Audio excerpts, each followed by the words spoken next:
चलिए कुछ छूटे हुए फैक्ट्स हम लोग फ्रांस के बारे में देखते हैं। France is birth place of, यानी फ्रांस में किन किन चीजों की उत्पत्ति हुई, कौन से चीजों का वो डिस्कवरर है, फाउंडर है, ठीक है। पैरासूट, पैरासूट की उत्पत्ति जो है वो फ्रांस से हुई। स्टेथोस्कोप जो डॉक्टर्स लोग यूज करते हैं। फोटोग्राफ, फोटोग्राफ खींचने की सबसे पहली मशीन यहां पर बनी, ठीक है, जो बाद में चल के कैमरा का मॉडर्न रूप बना। एस्पिरिन, एस्पिरिन की जो दवाइयां सिर दर्द के लिए खाई जाती हैं। पास्चुराइजेशन, दूध का पास्चुराइजेशन किया जाता है, ठीक है, जिससे दूध लंबे समय तक जो है वो खराब नहीं होता। कैमरा फोन, कैमरे में जो फोन है उसमें कैमरा सबसे पहले फ्रांस ने इजाद किया। सिनेमा, ठीक है, सिनेमेटोग्राफी माने सिनेमा कैसे हम बनाएंगे।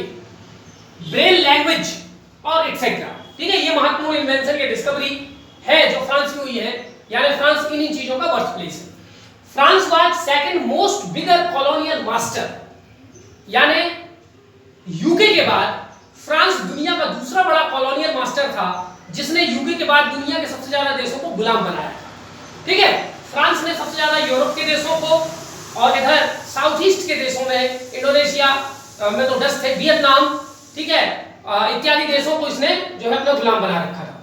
France is now 7th largest economy, दुनिया की 7वीं बड़ी अर्थव्यवस्था है फ्रांस।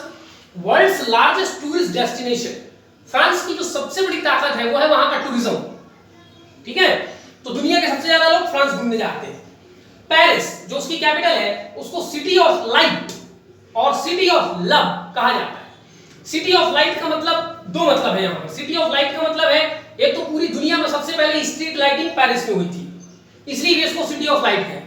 लेकिन इसका दूसरा कारण यह है कि जो पेरिस है उसने इनलाइटनमेंट में, रेनेसा में और एक इंटेलेक्चुअल अवेकनिंग में, यानी बौद्धिक जागरूकता में काफी इंपॉर्टेंट रोल प्ले किया था, इसलिए भी इसको सिटी ऑफ लाइट कहते हैं। और सिटी ऑफ लव बहुत सुंदर है, कपल्स वगैरह वहां घूमने जाते हैं, ठीक है, तो सिटी ऑफ लव के नाम से भी इसको जाना जाता है।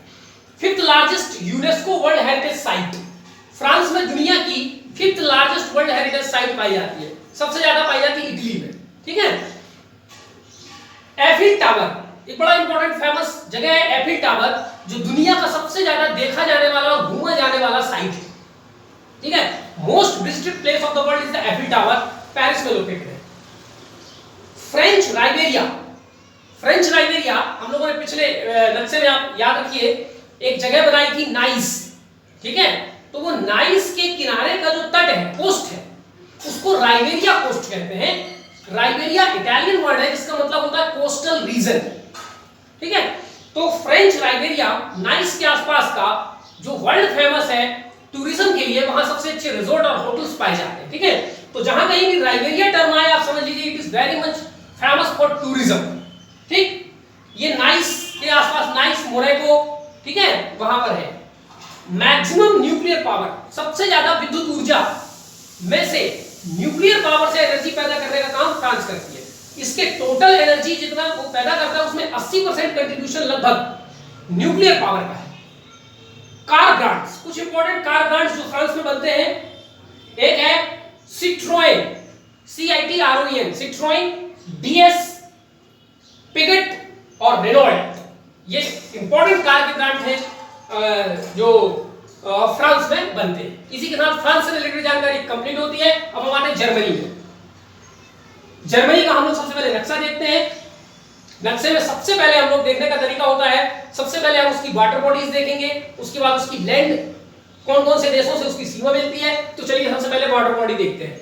वाटर बॉडी में इधर कोई वाटर बॉडी नहीं है, इधर ये पूरा जो है लैंड से घिरा हुआ है। इधर थोड़ी सी जगह नॉर्थ सी में लगती है, उसके बाद नॉर्थ सी के बाद इधर बाल्टिक सी लगता है, और उसके बाद यहाँ पर कहीं पर भी वाटर बॉडी नहीं है, केवल 2 वाटर बॉडी है इसमें, नॉर्थ सी और बाल्टिक सी, ठीक। चलिए इसके बाद हम देखते हैं कि इसमें लैंड बॉर्डर कौन कौन से लगते हैं, ठीक है।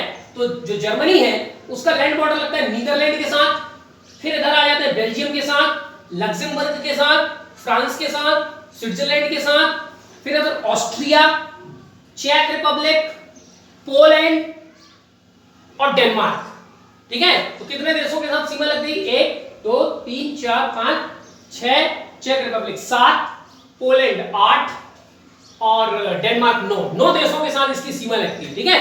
तो ये जो है तीसरे नंबर का सबसे ज्यादा सीमा बनाने वाला देश है। पहले नंबर पे रसिया 16 देशों के साथ, दूसरे नंबर पे चाइना 14 देशों के साथ, तीसरे नंबर पे जर्मनी 9 देशों के साथ। ठीक है, तो countries with most number of international border, तो उसमें तीसरे नंबर पे आएगा। ठीक है, चलिए अब हमने ये कंट्रीज देख लिया, बॉर्डर बॉडीज देख ली, अब हम देखते हैं इसके इंपॉर्टेंट माउंटेन्स। ठीक, तो इसके इंपॉर्टेंट माउंटेन में ये नंबर 1 है, जिसका नाम नंबर 1 का मतलब यहां लिखा हुआ है बोहेमियन फॉरेस्ट। ये एक जो है माउंटेन है जो कि चेक रिपब्लिक और को जर्मनी से अलग करती है। ठीक है, तो नेचुरल बॉर्डर बनाती है, तो चेक रिपब्लिक और जर्मनी के बीच में जो नेचुरल बॉर्डर बनाती है उस माउंटेन का नाम है बोहेमियन फॉरेस्ट। ठीक, उसके बाद ये है आपका BA। BA का मतलब है बावेरियन आल्प्स। ठीक है, ये भी एक माउंटेन है, बावेरियन आल्प्स। आप देखें BA का मतलब बावेरियन आल्प्स, ये भी एक पर्वत है। ठीक है, उसके बाद यहां पर लिखा हुआ है BF। BF का मतलब ब्लैक फॉरेस्ट, और उसके बाद इधर लिखा हुआ है V का मतलब बॉस्जेस। बॉस्जेस माउंटेन ऑलरेडी हम फ्रांस में पढ़ चुके हैं। यहां पर बॉस्जेस माउंटेन जो है वो फ्रांस और जर्मनी के बीच में बॉर्डर बनाती है। ठीक है, फिर एक ये है हॉर्ज माउंटेन, ये किसी के बीच में बॉर्डर नहीं बनाती। ठीक है, तो ये हो गया इंपॉर्टेंट 1 2 3 4 5 इंपॉर्टेंट माउंटेन्स हमने देख लिया। ठीक, अब हम देखते हैं इसके रिवर्स। ठीक, सबसे इंपॉर्टेंट रिवर है जो ब्लैक फॉरेस्ट से निकलती है, डैन्यूब रिवर। ये लगभग 7 से 8 देशों में बहती है यूरोप के, जिसके बारे में हम लोग आगे पढ़ेंगे, डैन्यूब रिवर का डिटेल पढ़ेंगे। ठीक है, तो डैन्यूब रिवर ब्लैक फॉरेस्ट से निकलती है, जर्मनी में बहती है, फिर ऑस्ट्रिया में चली जाती है, फिर और भी कई कंट्री में जाकर के बहती है। ठीक है, तो ये जो डैन्यूब रिवर है ये ब्लैक फॉरेस्ट से निकलती है। दूसरी इंपॉर्टेंट रिवर है राइन रिवर। राइन रिवर स्विट्जरलैंड के इधर आल्प्स माउंटेन है, तो आल्प्स माउंटेन है, यहीं पर एक लेक है, लेक कॉन्स्टेंस। ठीक है, तो ब्लैक आल्प्स के पास लेक कॉन्स्टेंस से ये राइन रिवर निकलती है, और ये राइन रिवर यहां से निकल करके और फ्रांस और जर्मनी के बीच में बॉर्डर बनाती है, और यहां से निकल के ये बह रही, ये ऐसे बह रही है, ये गई ऐसे ऐसे ऐसे ऐसे ऐसे ऐसे और जाकर के नीदरलैंड में प्रवेश कर जाती है। ठीक है, तो कई देशों में बहती है, स्विट्जरलैंड में, फ्रांस में, और जर्मनी में, नीदरलैंड में। ठीक है, हम लोग ऑलरेडी पिछले उसमें देख चुके हैं वीडियो में राइन रिवर के बारे में। ठीक है, राइन की जो 2 इंपॉर्टेंट ट्रिब्यूटरीज हैं, एक है मैन रिवर और दूसरी है रूर रिवर। ठीक, ये रूर रिवर उसकी ट्रिब्यूटरी है राइन की, और दूसरी है मैन रिवर जो कि चेक रिपब्लिक में बोहेमियन फॉरेस्ट से माउंटेन से निकलती है। ठीक है, तो ये है राइन रिवर, ये लिखा हुआ राइन रिवर, ये रूर रिवर, ये मैन रिवर, ये डैन्यूब रिवर। इसके अलावा एक इंपॉर्टेंट रिवर और है बेसर रिवर, और एक और इंपॉर्टेंट रिवर है एल्बे रिवर। इसी एल्बे रिवर की एक ट्रिब्यूटरी है स्प्री रिवर, SPRE, स्प्री रिवर। इसी स्प्री रिवर के किनारे जो कैपिटल है जर्मनी की बर्लिन, वो लोकेटेड है स्प्री नदी के किनारे। ठीक है, तो कभी कभी महत्वपूर्ण सिटीज पूछ लिया जाता है कौन सी नदी के किनारे है, तो स्प्री नदी के किनारे है बर्लिन। ठीक है, और क्लाइड नदी के किनारे है पेरिस, लंदन जो है वो टेम्स नदी के किनारे है। तो ऐसे कुछ महत्वपूर्ण सिटीज जो है वो आपको देखना है। एक और माउंटेन छूट गया था, जूरा माउंटेन, ये आपको ध्यान रखना है। ठीक है, अब यहाँ इंपॉर्टेंट बात ये समझनी है कि इधर ब्लैक फॉरेस्ट है, इधर बॉस्जेस माउंटेन है। ये दोनों जो है ब्लॉक माउंटेन है, और उसके बीच में रिफ्ट बनी हुई है, और उसी रिफ्ट वैली में राइन नदी बहती है। ठीक है, तो रिफ्ट वैली में बहने वाली नदियों के एग्जाम्पल इंडिया में मिलते हैं नर्मदा, ताप्ती, और एक और मिलता है दामोदर। भारत में 3 नदियां रिफ्ट वैली में बहती है, नर्मदा, ताप्ती, दामोदर। अब दुनिया में और एग्जांपल्स अगर आपको ढूंढने हो तो ये मिल गया राइन रिवर। ठीक है, चलिए हमने यहां पर माउंटेन्स देख लिए, रिवर्स देख लिए, अब कुछ इंपॉर्टेंट सिटीज देखते हैं। ठीक है, चलिए सिटी देखते हैं। एल्बे नदी के किनारे एक पोर्ट सिटी है हैम्बर्ग। ठीक, उसके बाद बाल्टिक सी में एक इंपॉर्टेंट सिटी है कील, ये दोनों जर्मनी के हैं। हैम्बर्ग से कील को जोड़ने वाली एक नहर बनाई गई है, हैम्बर्ग से कील तक, और इस नहर का नाम है कील कैनाल। तो कभी परीक्षा में आए, ध्यान रखना, कील कैनाल कहां से कहां तक है, हैम्बर्ग से जो है कील तक। ठीक, या हम कह सकते हैं कि ये जो कील कैनाल है ये नॉर्थ सी को बाल्टिक सी से जोड़ती है, ठीक है ना। चलिए, तो ये दो इंपॉर्टेंट सिटीज हमने देख लिया। उसके बाद इंपॉर्टेंट सिटी है बर्लिन, जो कि स्प्री नदी के किनारे है और कैपिटल है जर्मनी, ठीक। उसके बाद और इंपॉर्टेंट सिटी में यहां आते हैं, ये लिखा हुआ है एम, ठीक है। एम है म्यूनिक, एम का मतलब म्यूनिक, ये लिखा हुआ है, ठीक है, बहुत इंपॉर्टेंट है म्यूनिक। उसके बाद ये लिखा हुआ है यहां पर एस, ठीक है। एस का मतलब है स्टटगार्ट। आप एस का फुल फॉर्म देख लेंगे, कहीं पर लिखा हुआ है, हाँ ये लिखा हुआ है स्टटगार्ट, बहुत इंपॉर्टेंट और फेमस सिटी स्टटगार्ट, ठीक। उसके बाद और देखते हैं आगे, ये लिखा बी, बी फॉर बोन, ठीक है, बोन क्लाइमेट समिट वहां पर अभी हुआ था।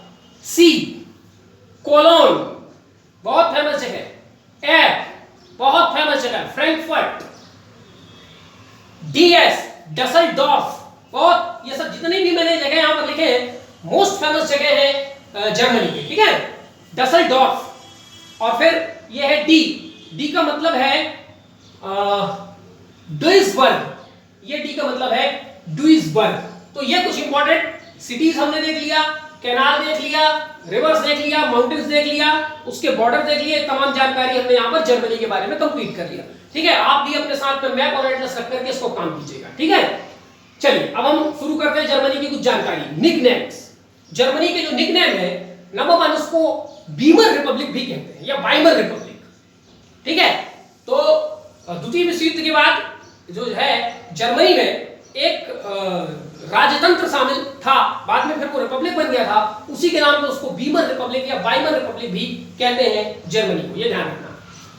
इसके अलावा इसको ड्यूस लैंड बोलते हैं, जर्मनी के लोगों को ड्यूस बोला जाता है, ड्यूस। तो ड्यूस लैंड भी जर्मनी का नाम है। और तीसरा the country of poets and thinkers, ठीक है। अब आप लोगों का काम है कि जर्मनी के बड़े महत्वपूर्ण थिंकर्स, ठीक है, उनके नाम आप लोग थोड़ा सा सर्च करके देखेंगे तो 2-4 बड़े फेमस नाम आपको मिल जाएंगे, ठीक है।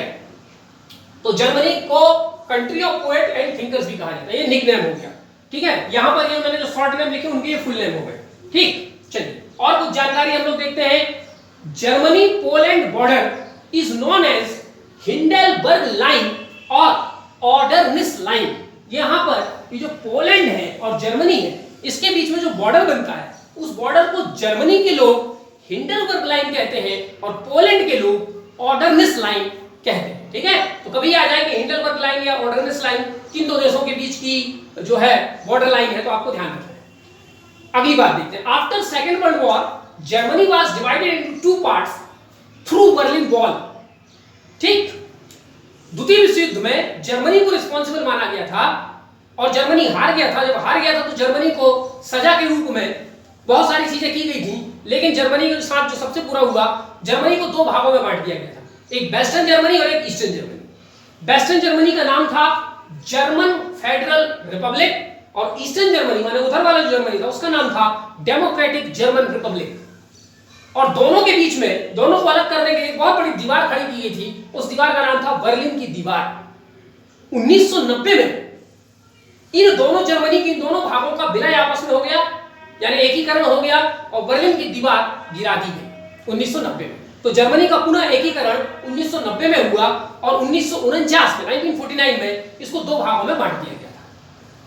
यहां तक की बात क्लियर हो गई। अब देखते हैं कुछ बेसिक इन्फो, बेसिक जानकारी। Area 3.5 lakh kilometre square, population 8.5 crore. India के साथ आप लोग कंपैरिजन करते चलिएगा। Capital and largest city Berlin, economy largest of Europe, ठीक है। पूरे यूरोप में सबसे बड़ी इकोनॉमी जो है वो है जर्मनी की, उसके बाद यूके की, उसके बाद फ्रांस, ठीक है। कोल फील्ड्स, कुछ इंपॉर्टेंट कोल फील्ड, बहुत इंपॉर्टेंट कोल फील्ड जो है वो जर्मनी में लोकेटेड है, ठीक है। इसलिए जर्मनी में आयरन स्टील इंडस्ट्री बहुत डेवलप है। तो एक है Ruhr coal field, Saar coal field, Saxony coal field और एचन कोल फील्ड। ये 4 इंपॉर्टेंट कोल फील्ड हैं और ये चारों कोल फील्ड आपको ये राइन और रूर नदी के आसपास मिलेंगी, ठीक है। यहां लिखा हुआ है along Rhine and Ruhr river, ठीक। इस राइन और रूर के इलाके में कोयला के अलावा iron ore, nickel, copper, gold ऐसे कई प्रकार के मिनरल पाए जाते हैं। इसलिए जब कभी भी मेटाफोरिक रूप से यह कहा जाता है कि दिस रीजन इज रूल, इसका मतलब ये मिनरल में रिच है। जैसे भारत में झारखंड में जो छोटा नागपुर प्लेट्यू है उसको रूल ऑफ इंडिया कहा जाता है। इसका मतलब वो जो है विभिन्न प्रकार के मिनरल्स में बहुत रिच है। ठीक है, तो रूल शब्द यहीं से आया है। ठीक, इसके अलावा एक और इंपॉर्टेंट कोलफील्ड है बावेरिया कोलफील्ड, और ये बावेरिया कोलफील्ड जो है ये बावेरियन माउंटेन के आसपास है। ठीक है, तो ये राइन रूर से हट करके थोड़ा सा, तो ये 5 इंपॉर्टेंट कोलफील्ड्स आपको ध्यान रखना है। ठीक, अगली एक इंपॉर्टेंट जानकारी देखते हैं, फिर उसके बाद हम लोग नेक्स्ट वीडियो में इसकी आयरन ओर और भी कुछ इंपॉर्टेंट मिनरल्स और इंडस्ट्रीज देखेंगे। There are 16 provinces in Germany called Länder. Germany में जो राज्यों की संख्या है, प्रोविंसेस है, उसकी टोटल संख्या है 16, और हर एक राज्य को उनके अपनी भाषा में लैंडर कहा जाता है। ठीक है, जैसे हम लोग अपनी भाषा में बोलते हैं कि भारत में इतने राज्य हैं, तो वो लोग बोलते हैं कि जर्मनी में इतने लैंडर हैं। ठीक है, उसी प्रकार स्विट्जरलैंड में जो राज्य होते हैं उसको स्विट्जरलैंड के लोग कैंटन कहते हैं। ठीक है, तो हर एक भाषा में राज्य की अलग अलग वो होती है। ठीक है, तो इसी के साथ हम लोग ये जानकारी यहाँ पर कंप्लीट करते हैं। नेक्स्ट वीडियो में हम लोग जर्मनी की कुछ और मिनरल रिसोर्सेस, इंडस्ट्री और कुछ इंपॉर्टेंट फैक्ट्स हम लोग जर्मनी के बारे में देखेंगे, और उसी वीडियो में हम लोग हो सकेगा तो स्पेन और पोर्चुगल हम एक साथ पढ़ेंगे, क्योंकि दोनों आइबेरियन पेनिनसुला के कंट्रीज कहलाते हैं। ठीक है, थैंक यू।